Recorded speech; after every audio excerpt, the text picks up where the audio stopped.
Joining the push for more conversation about so-called stand your ground laws. Those laws in effect in dozens of states, including ours.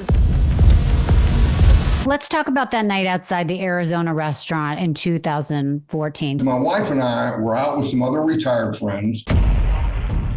Then I was viciously attacked by two twice, one of them wielding a knife. My last words to him before discharge, I said, "This is going to suck for both of us." When the police showed up without any investigation or due process, they're the ones that arrested me and charged me with attempted murder and 2 counts of aggravated assault. You served 2 decades in the military. How did that shape your view of justice? You are now presumed guilty until proven innocent. Let's go back to your book for a second. What do you hope that readers take away from your story? Let's start waking America up to what's going on in the United States.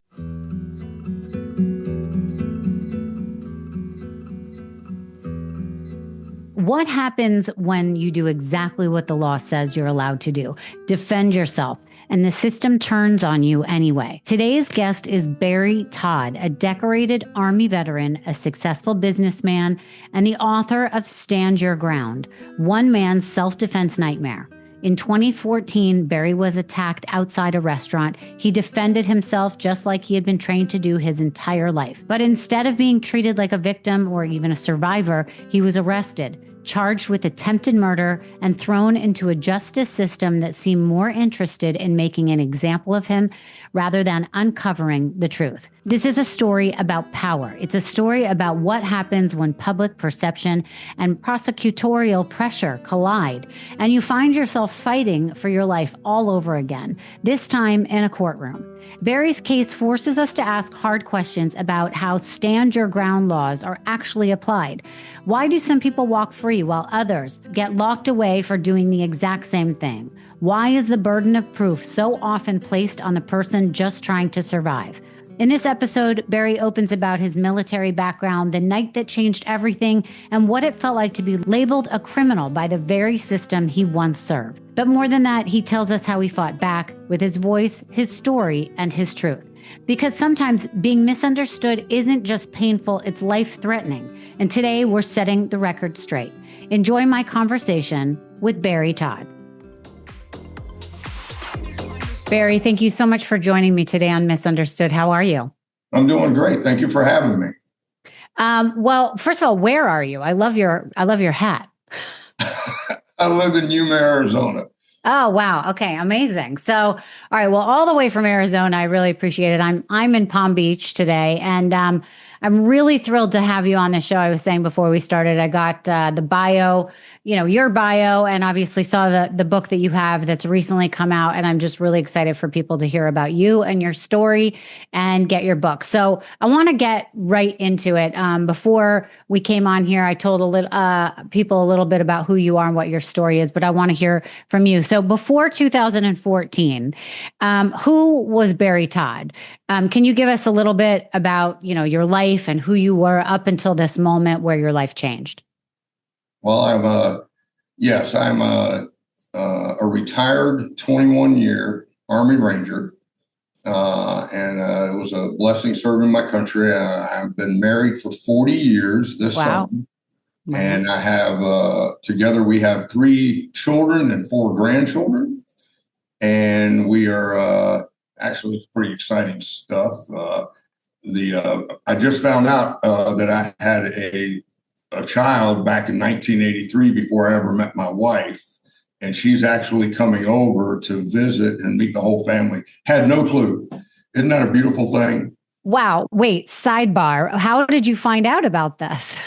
She connected with my cousin on DNA, Ancestry DNA. No way. Like Yes. 23andMe type of thing? Exactly. Okay, wait, we could do a whole show on this. So when did that happen? March of this year. And she just wrote a note and said, I think I'm related to you guys? Well, the DNA came up, and then she connected with my cousin, and my cousin called me the first week of March and said, are you sitting down? And I said, why? I said, I said, I'm a retired decorated vet. I've been charged with felonies before. I lived through that. I said, what else could go happen? Right. And she said to me, she goes, well, I think you have a child from when you were stationed overseas in the early 80s with your Ranger unit. And I said, how do you know this? And she said, well, it's a DNA match. And she started telling me about it. And I said, well, stop. Is her mother's name Heike Anna Marie? Because that's the woman I dated back then. And she goes, yes, it is. I'm like, then it's my child. So wait, why do you think this woman never told you about this child? I'm not sure why. I found out later that she put my daughter, she sold her to a foster home in 1983 in Germany. She's a German national. Oh, I see. Okay. And is she still alive? The mother, I'm not sure. I know that they connected her and my daughter, but my whole family's ecstatic about it. It's a beautiful thing. This is a God thing. Oh my God, that is amazing. Okay, so where does your daughter live now? Kaiserslautern. Where's that? Right else? That's in Germany. Okay, so she's still okay. Wow, so she's in Germany, and she lived with foster parents or adopted parents her whole life. It was actually a foster home because over there they do it a little bit differently. It's like a dorm. Okay. And she's been married for 15 years, and I have a grandson who's 13 and a granddaughter who is 10. Oh my God! So are they going to come to the United States? They actually land this Friday. Stop it! All of them, the three of them, or all her three husband? Of them. I'm bringing them over. I tried to bring I wanted Christoph, my daughter. Her name is Jasmine. Her husband to come, but he has to work. Okay. But it's been great. They seem to be really loving and just a really, really great family. And we're just so blessed. This is beyond comprehension. So that's the big news that's happening. That is huge news. Well, that's super exciting. Wait, have you FaceTimed? Like, do you see? Yeah. Okay. Yeah, we've been doing every other week. Oh my God, I'm so happy for you. So are they coming and staying with your whole family, or you'll do a bunch of stuff or whatever? Yeah, we're going to go to our home in East Tennessee, and I'm going to take them up to meet their grandfather and great grandfather. He turned 90 this year. Oh my God. So he's all excited to meet him. And so the whole family's coming in to meet him and everything. Well, it'll be interesting to see if she's ever reconnected with her real mom and whatever happened to your ex-girlfriend or whatever. I mean, it would be so interesting wow, you'll have to come on and tell me that whole story after. I will. I'll be glad to. Okay. Well, that's.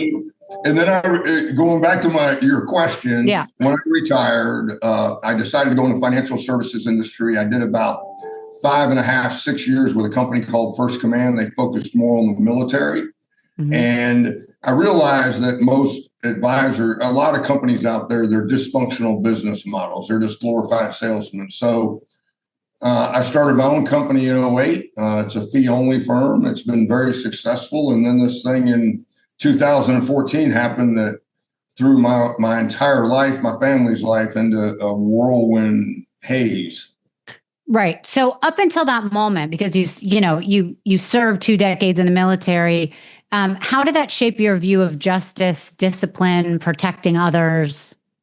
I totally believed our system was the best system in the world, and I still do. But I realize that underneath there's some serious problems that have come up.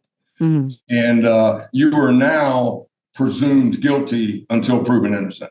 Yeah. And it's horrible how they lawfare, even though that's the new term, Rachel, it's actually been going on for decades now. Mm-hmm. And it's crazy. Right. So let's talk about that night outside the Arizona restaurant in 2014. Can you talk us through exactly what happened? Well, in a brief sense, my wife and I were out with some other retired friends. Her and I were threatened. Then I was viciously attacked, not by one person, Rachel, but by 2 twice, one of them wielding a knife. And the entire thing was on video. It was self-defense. But when the police showed up without any investigation or due process, they're the ones that arrested me and charged me with attempted murder and 2 counts of aggravated assault within 5 hours. Right. So got it. But tell me, were you guys there for dinner? Were you? Yes. Okay. So tell me what was going on that night. You're just having a nice dinner. Did people get drunk? What happened? All right. So there were 5 couples total. One of them had left just a little bit earlier. We met there for dinner, drinks, and dancing. And it was about 10:30. I had told my wife, I said, hey, I'm going to go out to the car and get a fresh can of Copenhagen. This guy that had become very fresh with our women, all of the women in our group earlier in the evening, tried to pick a fight with me. And I said, I'm not fighting you. Inside the restaurant. Correct. I said, I'm not fighting you. I said, I'm too damn old to get in a barroom fight. I'm not doing it. Mm-hmm.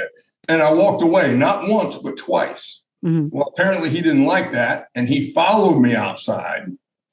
And then I tried to go back in, and that bully yard stuff that they try to do, put your hands in your pockets and push on the shoulder. Yeah. He was doing that to me. I got around him, but then he got hold of my belt loop. He outweighed me by 100 pounds, picked me up, threw me headfirst into a cinder block wall, 180 degrees, gave me a concussion, broke a rib. And then I said, I'm going back inside. I'm getting my wife and my belongings. The bouncer had come out. That's when he said, and the bouncer wasn't throwing him out in accordance with Arizona law or the security. Mm-hmm. And he threatened my wife then. He said, you're not going back in there. That B is mine. And that's when I said, understand I'm armed. And then he attacked me again, holding a weapon. Got it. So, and how did he attack you again? I brandished my firearm in accordance with Arizona law, mm-hmm. and I had it down at my side. And I said, I'm going back in the building. He was blocking the door. And before I could even get my arm down, when I was pointing at him, he attacked me again, going for the gun. And that's when his buddy who pulled a knife attacked me from behind. Oh, wow. Okay. So and how many witnesses were there? Were there people outside? Yes, there were several witnesses outside. To be specific, 4 or 5. There was 5, but all of them were his friends. Oh, got it. Okay. So there was no security outside. Your wife wasn't outside. There was nobody. No, none of my friends that were all retired military, special forces guys, or special operators, just like me. Everybody was inside. Got it. Okay. So they both come at you, you fire, and what happens? Well, they tackled me. Mm-hmm. I was doing everything I could not to fire the weapon, mm-hmm. but then they got me down on the ground. One of them had me in a bear hug. The other one was breaking my arm, trying to get the weapon out of my hand. Mm-hmm. And then the weapon discharged. My last words to him before discharge, I said, this is going to suck for both of us. Right. And that's when he fell off. That's when my friends came out. They started helping me. I sat off to the side, and then the police showed up. Got it. And so what ultimately happened to the 2 people? So it was 2 people that were basically on top of you, right? What happened ultimately to those 2? The one was wounded. I have heard that he's wearing a colostomy bag the rest of his life. Okay. The other man, nothing. They weren't charged with anything. Okay. Got it. So at what point did you realize that this was not necessarily just an unfortunate incident, a bar fight, and that this was going to be a much bigger deal? Once I started talking to the detective. Okay. He came in because I wasn't trying to hide anything. I said, okay, this was strictly self-defense. So I told him what happened. He comes back in about 30 minutes later, hands me a sheet, tells me to read it and sign it. I asked him what it was. He said, it's a charge sheet. I said, a charge sheet for what? He goes, attempted murder and 2 counts of aggravated assault. And I said, I told you it was strictly self-defense. And his exact words to me, and all this is on recording and transcribed. He said, well, we have the whole thing on video. I said, great. Have you looked at the video? His exact words to me, Rachel, not yet. I looked at him. I said, oh, you're a real intelligent life form. The oxygen is just flowing to your brain. So that didn't go over too well with him. Of course. I was going to say that probably didn't work in your favor, but okay. Yeah, but I mean, you can't make up stupid. I get it. I get it. So did you sign it or did you say I'm No, not signing it? I refused to sign it. Okay. Ladies, let's be real. If you've been feeling exhausted for no reason, bloated after every meal, snapping at people you love, or just staring at the ceiling at 3 a.m., wondering what the hell is wrong with me, this might shock you, but it could be your hormones. We're taught to blame everything on stress, aging, our gut, but for women, it starts with our hormones. And when they're out of balance, everything is off. Enter Hormone Harmony by Happy Mammoth, a groundbreaking supplement created by an award-winning nutrition scientist designed specifically for women like us. It naturally supports your estrogen, cortisol, insulin, and thyroid levels without synthetic hormones or Band-Aid solutions. The results? Women report fewer mood swings, no more energy crashes, better sleep, improved digestion, and that bloating, it's gone. It's not magic. It's your body finally working with you, not against you. For a limited time, you can get 15% off your entire first order at happymammoth.com. Just use code understood at checkout. Again, that's happymammoth.com and the code understood for 15% off. Also, check our show notes for the link.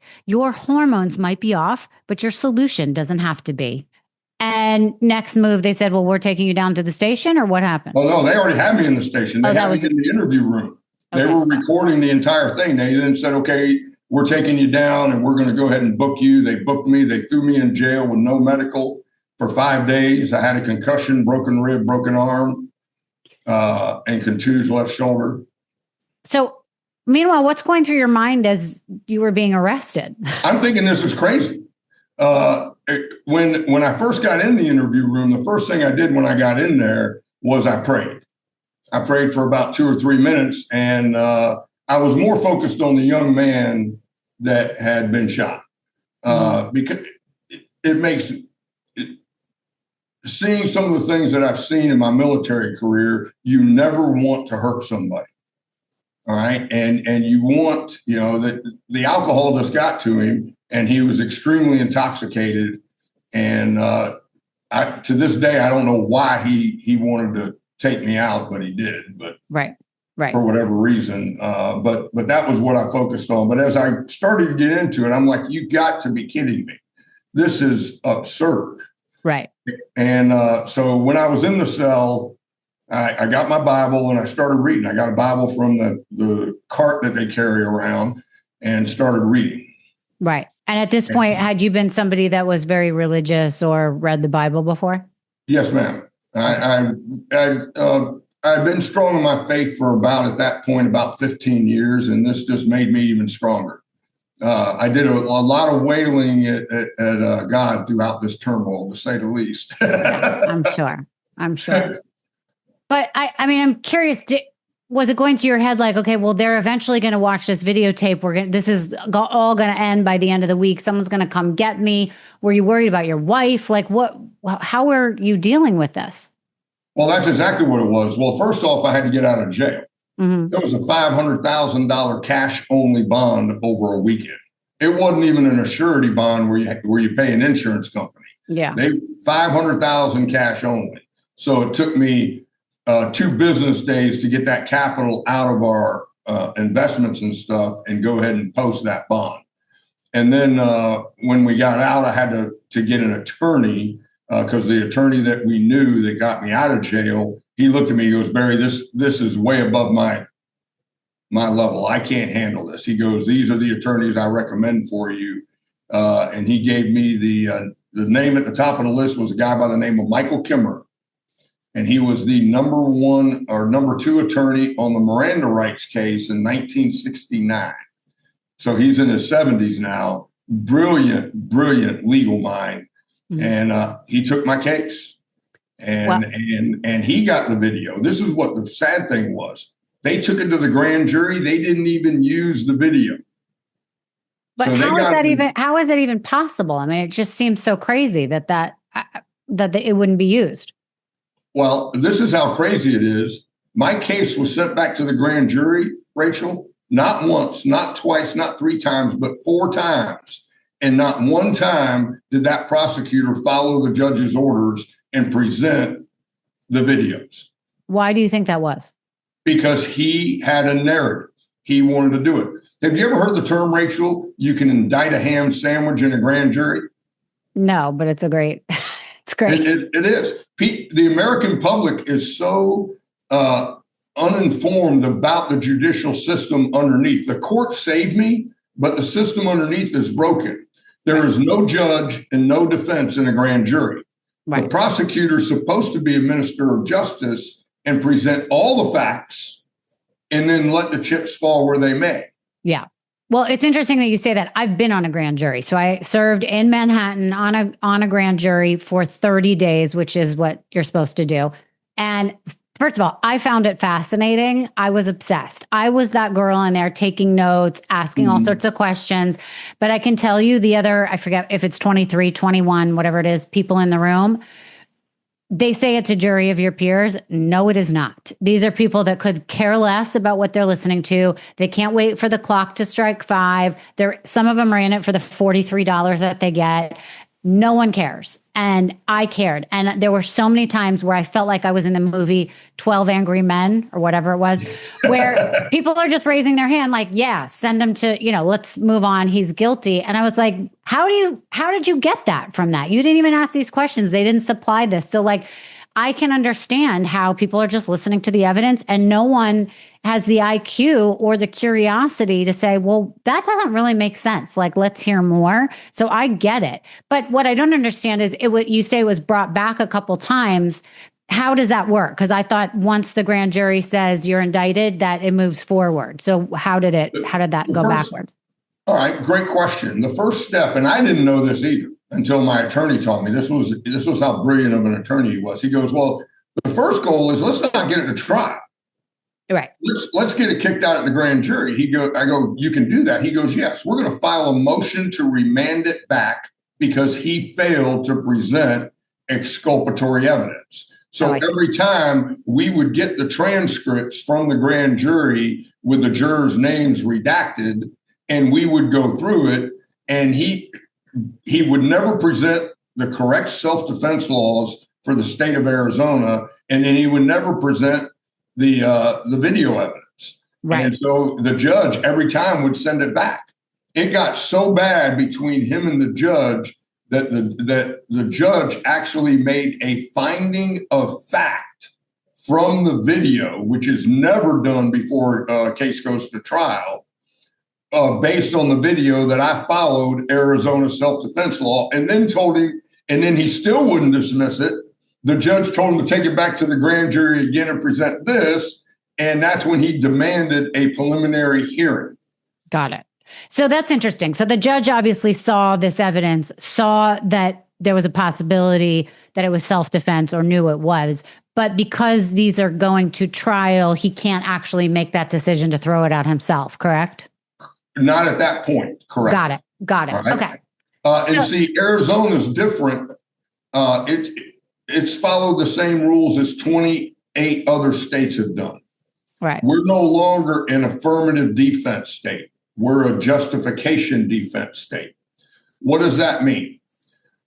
California, New York, they're affirmative defense states. The moment you say that it's self-defense in those states, you have to prove it was self-defense. Okay. In Arizona, Texas, Florida, several other states, they have justification laws now that when you say it was self-defense, you're saying that you were justified in your actions because you felt for your you felt that physical force was going to and physical harm was going to come to you, or physical deadly force. Right. Go ahead.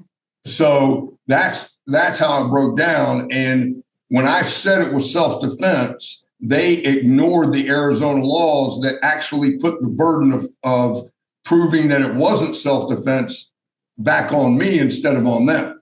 Right. It's so interesting because I feel like Americans as a whole really respect veterans. I mean, I don't know if you see it that way, and I'd love to hear your opinion, but as someone who's not a veteran and always listens to, how people treat veterans in a lot of situations, even down to something as small as getting on the airplane first, people are like, thank you for your service. You know what I mean? Yeah. I would have thought that when you announced, by the way, I'm a veteran, I'm carrying a gun, I've had all this training, like I know what I'm doing, I know the law, that people would have given you a little more respect. Did you find that to be the case? No, not at all. Not at all. I have in my life in the way I'm treated when I go out, but definitely not in this case. Right. What I found out, and this is going to shock you, is and I was able to narrow it down to one word: honor. Most of society today thinks honor is integrity, doing the right thing when no one's looking. Honor, though, is doing the right thing no matter the cost. In the military, you're trained to do the right thing no matter the cost. Mm-hmm.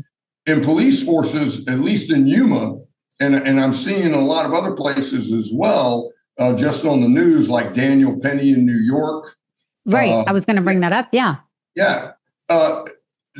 They know that they have no case.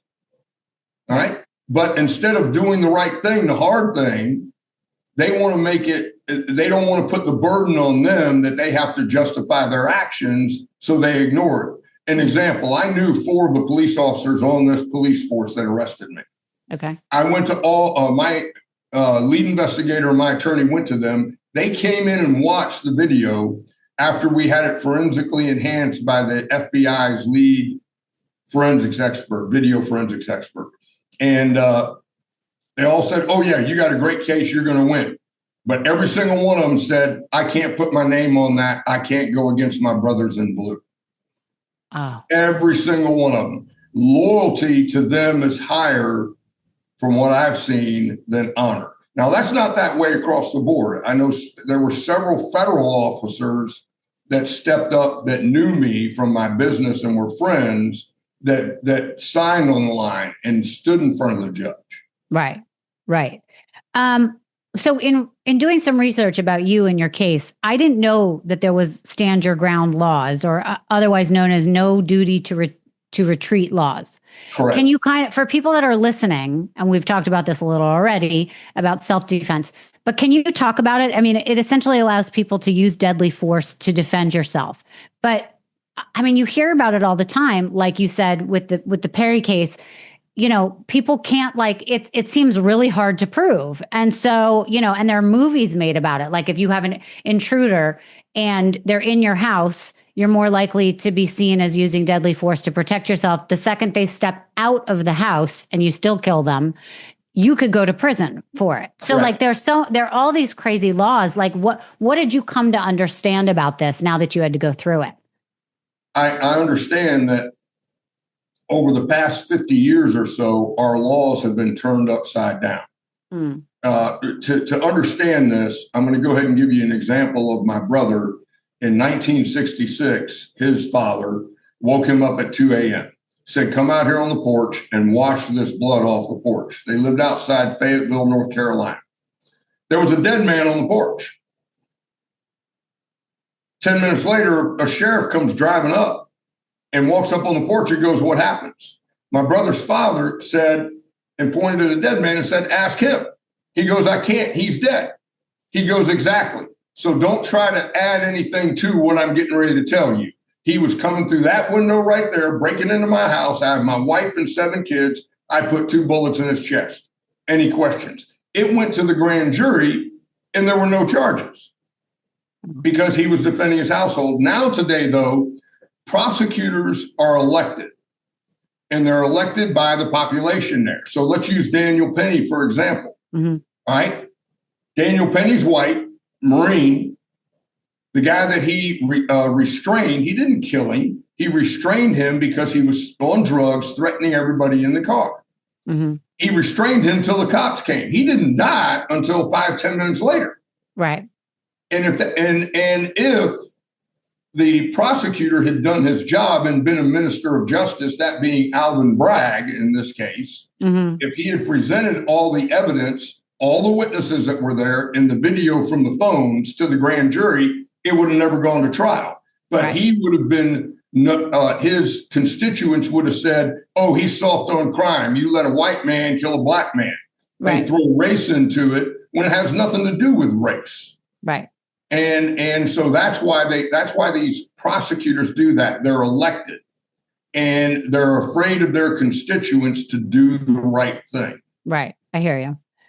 Okay. So now tell me what happened. So it went back to the grand jury. What was the ultimate outcome of that situation? On the Well, after the third grand jury, when it was getting sent back the fourth time, the prosecutor got so mad he demanded a preliminary hearing. Okay. Now I love Connecticut and Pennsylvania. That for felony charges, that's all they do now. They got rid of grand juries. Okay. All right. A preliminary hearing is like a mini trial, Rachel. You have a judge, prosecution presents his case, and the defense is able to present their case, and both are able to cross-examine. So no jury, or just no jury. Okay, so just the judge.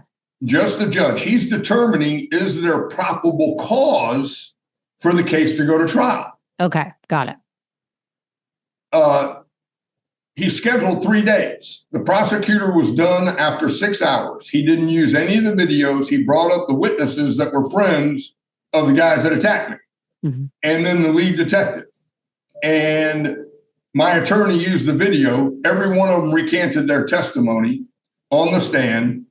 The police officer, the police detective, my attorney got very frustrated with him throughout the entire thing. He said it wasn't his job to know the law. It was the job of the prosecutor and the judges. And because he didn't know the new self-defense laws in Arizona that have been out about 5, 10, 15 years. Okay. And at the end of it, we didn't even have to put on a case. The judge dismissed the entire case. He looked right at the prosecutor and goes, probable cause is a low bar to obtain in the United States. And I could argue in court that it's even lower in the state of Arizona, and you haven't even come close. Wow. Mr. Todd was justified in his actions, defending himself and his wife. All charges are dismissed. And that was it? You could walk out of court and you were good to go? I could walk out of court. And there was no chance that they could try you again somehow?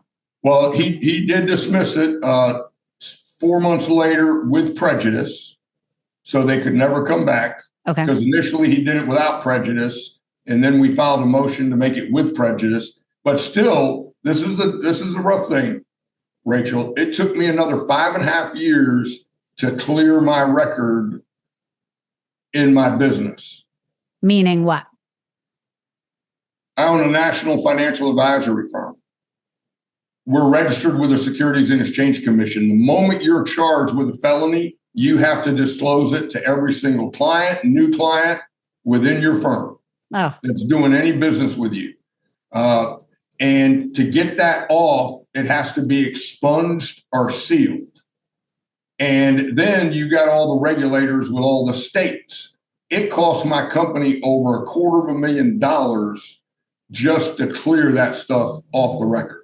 Right. And it's one thing to clear it off the record, but anyone that knows the story, still it was out there that you were accused of attempted murder. And, once it's out there, no matter what the result was. Correct. Oh, yeah. And some of the states were just horrendous. Oklahoma put me all over their website. Right. And I'm in Arizona, and I only had one client there, but it's good to let a state know when you're doing business in their state. Right. And they put me all over their website like I'm some kind of crazed murderer and stuff. So did it affect your clientele? Did a lot of people walk? Fortunately not. They knew me. We did not lose one client. And one that did leave for a very brief amount of time found out, they go, well, they don't do what you all do, Barry, so we're coming back. Okay. So let me ask a question. Ultimately, how many days did you spend in jail? 5 days in jail. Okay. And then after that, it was just waiting to see what was going to happen. But you could have gone away for 6 months of legal maneuvering. Right. And had you been found guilty, I mean, you're looking at 20 plus years. What were you looking at? 20 to 25 years in prison. Right. So I'm assuming there was a huge amount of fear, not just with you, with your company, with your wife, with your friends. Oh, yeah. And absolutely what that must have put you guys through. Oh, it was horrible. It was horrible. It was an absolute nightmare. The thing that got me through it was, number one, my faith in God. Number two was the support of my family, friends, and my clients. And number three was the Ranger training that taught me the mental discipline and fortitude that I received in the military. Right. I wouldn't have made it if I hadn't been through that. Right. So you wrote a book. It's called Stand Your Ground. First of all, writing it, was it cathartic? Was it, how did it make you feel? At times saddened, and at other times infuriated. Yeah. I would just walk around and record myself as I was so I could try to get the feeling into the book. Yeah, I totally understand that. How long did it take you to write it? 2 years. 2 years. Okay. Okay. So in writing it and also in what do you think most people misunderstand about self-defense cases? What do I think? Oh, that's a tough question. What did I think they misunderstand? It's not black and white when it comes to the legal system. Mm-hmm. All right. Make sure that you know the laws. My wife and I are licensed to carry at that time in 41 states. We're still licensed to carry in 41 states. We know the laws. We actually have an app on our phone that we pay to keep updated. So when we cross into another border of another state, we're looking at the laws for that state. It's so important to know the laws in that state because some of them are so different. I personally think there needs to be just like you get a driver's license, I think there should be a reciprocity license for all states for us to carry. Go Right. through some federal training and allow us to be able to do that because, you don't know what's going to happen when, Rachel, and you have to be prepared for the unexpected. It's not the job of the police to protect you. Yes, they put that on the side of their car, but it's been held up in Supreme Court cases that it's not their job to jump in front of a bullet for you. Right. All right. Their job is to investigate crime and to arrest people for crime. Yeah. But that's always after the fact. And it's not because they're bad people. They're good people. They're trying to do their job to the best of their ability. And a lot of them will jump in front of that bullet. Right. But the reality is you're responsible for your family. Right. I'm actually curious because I have a guest coming up in the next couple of weeks. Did you ever follow the Kyle Rittenhouse story? Very much so, yes. And so Kyle's going to come on, and a lot of people don't know if he's a criminal or if he was, a victim. And listen, the situation was much different. He went out one night itching for a fight, kind of, and it ended up terribly for not only him, but obviously the people that died. And he ultimately was, found not guilty. What did you think of his situation? Well, I think he was trying to do the right thing, being a young 17-year-old at the time, and help his community. I don't think he was necessarily looking for trouble, but if you go back in our history, it's only been in the last 50 to 75 years that we've put all these age requirements on things. 21 to smoke, 18, 21 to get alcohol. Back when our grandparents were growing up, they had licenses when they were 12 years old. Yeah. They were on their own having kids by the time they were 13 or 14. He was trying to do the manly thing and step up for his community. And he got caught in a bad situation. He put himself in a bad situation. But at the same time, listening to some of the police and the officers that were there, they appreciated him be there because the thing was out of control. Yeah. We were having rioters, people burning things. It's been absurd. What a lot of the political community over the past several years has allowed to happen throughout the country and justified. Oh, they're just upset. They're tearing things down. No, they're looting stores and burning cars. Yeah. Another thing that I wanted to ask you is about, listen, it's such a touchy thing to talk about gun laws, right? There are so many people that believe in carrying guns. There are so many people that want it completely taken away. As someone who obviously has a license to carry a gun, you and your wife, what are your thoughts? Because obviously you listen to the news and see how out of hand it gets when all of a sudden you see school shootings and all these crazy things that happens. What is your opinion on what's going on with these people and if they should be allowed to get guns this easily? I don't think it's that easy. Usually these people that get guns, they're getting them from their parents. Right. stuff like that. They're not securing them. That's just lack of supervision. Okay. Right? It's funny that you're right, because that is correct. But, as an outsider, listen, I'm not someone that carries a gun. I don't really know anything about it. I got my master's in forensic investigation. We had to learn how to shoot. I was able to get a license to carry in the state of California if I wanted to, because of what the degree that I had. But I was like, this is going to turn out terribly, because I don't want to have a gun even near me. God forbid something happened and someone shoots me with my own gun, right? So, but as a total outsider, it seems like you hear from the media that it's easy enough to walk into a Walmart, Walgreens, whatever it is that people are getting guns from, which I don't even know if that's true or not, but it seems like it's an easy thing. You fill something out. No one cares if you're crazy or not. Tell me, is that not true? That's not true. Okay. That's not true. But so it is hard to get a gun. You didn't used to have these problems. Right. It's when they started putting all these laws in place to do that. Up until when I went to high school, we carried guns. We kept them in the back of our car. They were in the back of my truck and my car. We had guns. You did not put up with this craziness. Right. And people were able to defend themselves. My teachers carried guns. And they actually had elective classes where you could go in and get gun training. And it was a qualified course, just like when I took driver's ed, it was in high school. Right. So the more we limit, the only people you're limiting, Rachel, by putting these laws in place are the law-abiding citizens, because they're the only ones that are going to put an app on their phone to check out the laws for that state. I see. The crooks aren't going to do that. The crazy people don't care. Right. Right. You're right. I mean, I didn't think of it that way. All right. So let's go back to your book for a second. What do you hope that readers take away from your story? That there needs to start being action. All the proceeds from the book are going to a foundation my wife and my legal team started called Defense Resources Foundation. And you can go to that website. It's a .org, defenseresourcesfoundation.org. All right. And start looking at the laws within their state. Let's get them changed.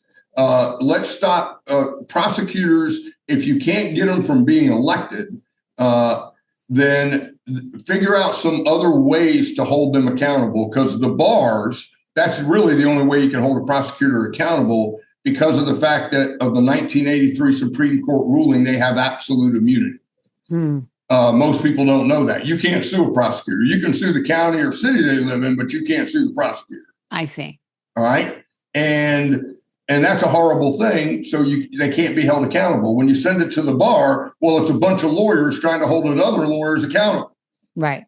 It doesn't work. So start getting involved, learn from it. And then the proceeds from the book are going to help change the laws in those states and help people like Kyle Rittenhouse, like Daniel Penny, that are wrongfully indicted, that should have never been indicted in the first place, to have the resources available to defend themselves. Because one of the things I'll tell you is this cost me a lot of money. Yeah. And if I did not have the company I had, there's no telling how long this would have taken. Right. I mean, do you think if you didn't have the resources that you could have ended up in jail? Oh, yes. No doubt in my mind. Prison. Yeah. No doubt in my mind. I think that's why so many people take a lesser charge. Right. Because they don't have the resources. And the public defenders, their books are so full because most people don't have the resources to hire a private attorney. They can't keep up with their own workload. Right. Right. I get it. You were talking about narrative earlier, and that the police changed the narrative, everyone against you changed the narrative. Do you feel you've been able to reclaim your own narrative, or do you think you're still and always will be in the process of it? No, I reclaimed it once the record was sealed in 2021 by the Superior Court of Arizona. They sealed the record, so it's been stripped from the FBI and everybody else. And now I'm able to tell the story, put everything out there, reclaim the narrative, and let's start waking America up to what's going on in the United States. And this is not a Republican, Democrat, red, blue thing. This is an American issue. We need to be able to defend our families, our livelihoods, our property, ourselves. And we need the courts to be in line with what the Constitution reads. and stop letting people interpret it the way they want to. Right. What does life look like for you today?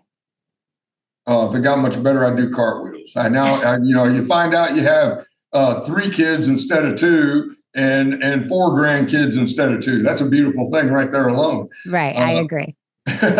And then a company that's growing exponentially. We broke out on our own completely in 2019. We've grown 500% in that time period. I'm living the American dream. And I'm able to help out in other areas. My wife and I were very active in our church, as well as I'm the president of the National Ranger Memorial Foundation for Army Rangers. And so it's a beautiful thing. Right. Life is good. It sounds very good. But go to the website, get the book, standyourgroundbook.com. And remember, all the proceeds are going to defenseresourcesfoundation.org. And if you want to donate, just go there. You can do monthly or whatever. Amazing. Last question for you. If somebody listening finds themselves facing a legal nightmare or public shame, what advice would you give to them? Be your own advocate. Take charge of your case.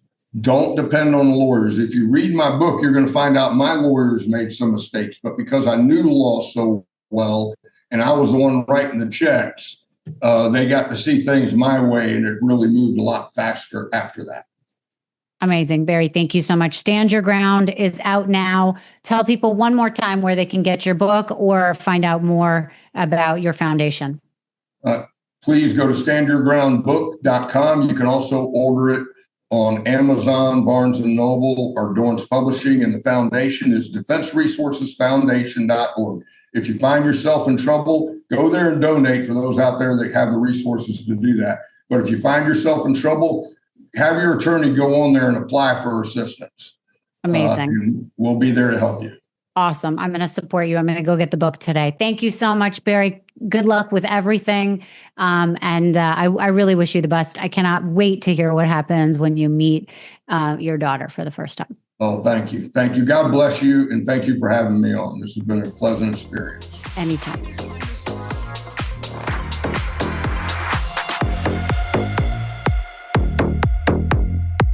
Thank you so much for listening to Misunderstood. I'm your host, Rachel Yucatel. Please be sure to subscribe to the show and give us a 5-star rating and review.